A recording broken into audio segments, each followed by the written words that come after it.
Bonjour et bienvenue sur Isobourse. Vendredi 15 juillet 2022, l'indice CAC 40 a terminé la semaine sur une petite hausse hebdomadaire de 0,12% à 6040 points, en repli de 15,55% depuis le début d'année 2022. Alors à l'exception du baromètre de la Bourse de Paris qui s'est hissé de justesse dans le vert, les principaux indices américains et européens ont terminé la semaine dans le rouge, le plus fort repli hebdomadaire en Europe, revenant à l'indice italien avec une chute de quasi 4%. Aux États-Unis, l'indice Nasdaq Composite est arrivé en tête des plus fortes baisses hebdomadaires avec un repli de 1,57%.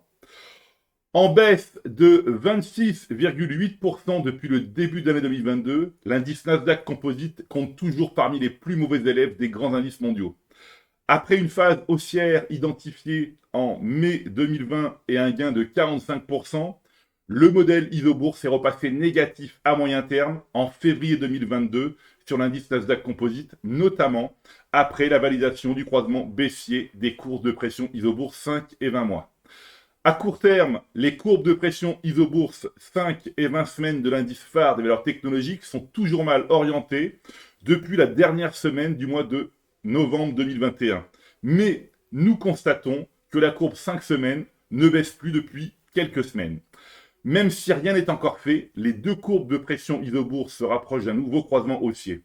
S'il était validé, cet événement technique permettrait d'envisager une nouvelle tentative de reprise à court terme. Si j'utilise les termes nouvelle tentative, c'est justement pour mettre en lumière la précédente tentative de fin mars 2022 qui s'est soldée par un échec sous le poids de la tendance baissière à moyen terme. À l'instar du Nasdaq, le principal indice de la Bourse de Paris, le CAC 40, est inscrit dans une phase de marché compliquée à moyen terme depuis le croisement baissier des courbes de pression Isobourse 5 et 20 mois validé en mars 2022. À court terme, les courbes de pression Isobourse 5 et 20 semaines de l'indice CAC 40 sont toujours mal orientées depuis la dernière semaine du mois de janvier 2022. Mais, comme sur le Nasdaq, nous constatons que la courbe 5 semaines tente de renverser la vapeur. Alors je rappelle qu'en bourse, l'une des règles primordiales est de ne pas aller contre la tendance majeure. C'est pourquoi il faut toujours rester vigilant lors des phases de rebond technique de contre-tendance. D'ailleurs, et comme nous l'observons depuis plusieurs mois maintenant, la tendance majeure ou tendance moyen terme est mal orientée sur tous les grands indices américains et européens. Les recommandations restées à l'écart doivent nous inciter à maintenir la prudence.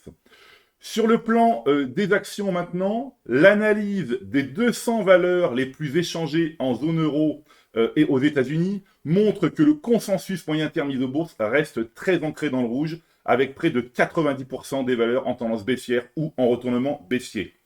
Comme je le rappelle régulièrement, il est important de rester à l'écart des valeurs dont la tendance moyen terme est toujours baissière, c'est-à-dire les valeurs dont la recommandation moyen terme est restée à l'écart. Voilà, et bien écoutez, c'est maintenant à vous de faire le point de vos valeurs en portefeuille avec Isobourse. Je vous donne rendez-vous pour ma prochaine chronique et d'ici là, restez avec nous sur Isobourse.